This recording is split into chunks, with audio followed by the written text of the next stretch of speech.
Hi guys, once again, we're back filming and I'm excited, and we're talking about the kitchen a little bit here, and I have two special guests with me, and this time I'll go to you first. Oh, Marianne. Marianne, and now Joyce. And again, they are residents of Velencia Bonita with these beautiful courts and this beautiful weather, right? This is great.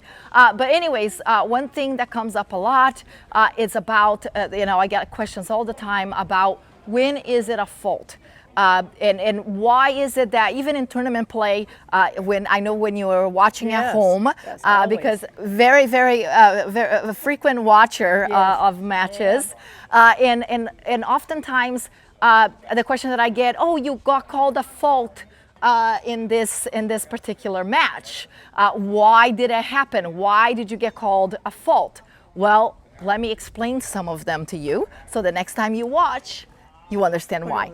When we're dinking, okay, and if you can dink one short to me here, yeah, and now hit it hard, and if I hit it like that, that's a fault. If I step into the kitchen and I step out, but my foot was not down at the time I hit the ball out of the air, that's a kitchen fault. If let's say I don't step in the kitchen, and my foot is in the air, it's okay.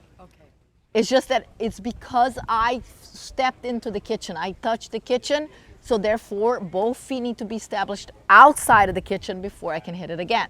The other part is for I'm sure you saw it, especially it happened in Atlanta quite a few times, where both Corinne and I got called for kitchen faults on an overhead. However, when we made contact with the overhead, we were both pretty far from the line. And you probably were wondering, why did they get called kitchen faults on those? Well, here's what happens. When we stepped to go get it, so meaning that I went like this, or Corinne went like that, or sometimes it's very slight touch, just touching the line like that. Then we push off. So we push off, we hit the overhead, and when we land, ooh, look how far I am from the line. But why is it a fault? Because your foot was already on the line. Because my foot, correct. You wasn't paying attention. Well, it's more because of the fact that that's a habit that we have from tennis, is that the push-off foot tends to go forward first. Now, had we gone like this, and then do it, you were okay. Then we are fine. It's just that the natural instinct for most tennis players is to take a push-off step forward and then back up, okay? So that happens quite often. We get called on those quite often. Sometimes because we get a little anxious, right?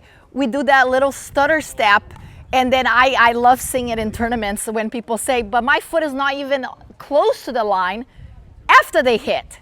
So a lot of the times what happens is that you do a little step forward, but then look at what happens to my foot.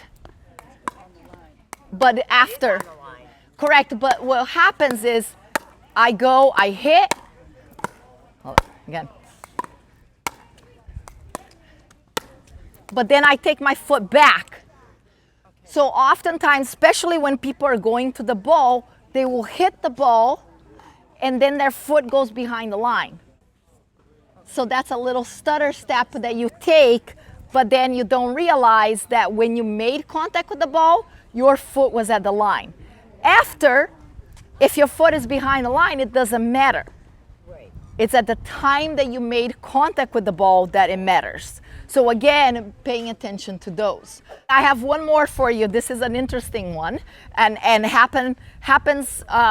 I think happens a lot in rec play, but sometimes it does happen in tournaments. So you're right next to me there. And what happens if, let's say, you hit the ball, right? You hitting the ball, and the ball comes to your paddle there, and let's say my foot is at the line, but I am touching, you go ahead and hit your backhand. You're gonna hit a backhand. But my paddle is touching yours when you hit the ball. Is that a kitchen fault? So that is something that has happened, and people are like, wait a second, but didn't this person hit the ball Well, it does not matter because of the fact that we are touching paddles. That is or we are touching. If we are touching each other and one is in the kitchen and the other is not, even though the person that is not in the kitchen is hitting the ball, we become one at that point, okay? Last but not least is the momentum shifter. The momentum taking you into the kitchen. That is a big one that happens especially at the beginner level. So when you hit the ball, or after you hit the ball, so let's say I hit a volley and then after I fall in. So let's say I hit the ball out of the air, right? I'll hit, and then I fall in. That is always a fault, okay? Because again, it doesn't matter. And let's say I am falling in and then I hit a winner and you can't hit the ball and I fall in even after the point is over, it's still a fault. And it happens quite often, especially when some of the guys are doing ernies, some of that stuff, they hit a winner, but they land in the kitchen. That is always going to be a fault. So I'm sure that there's plenty more, but those are the ones that come to mind right now that I wanted to cover, and I hope you enjoy. Thank you guys so much for watching. I hope you enjoy. I hope this is helpful to you. And again, we'll see you soon at the courts. And this is a wrap for Valencia. Woo!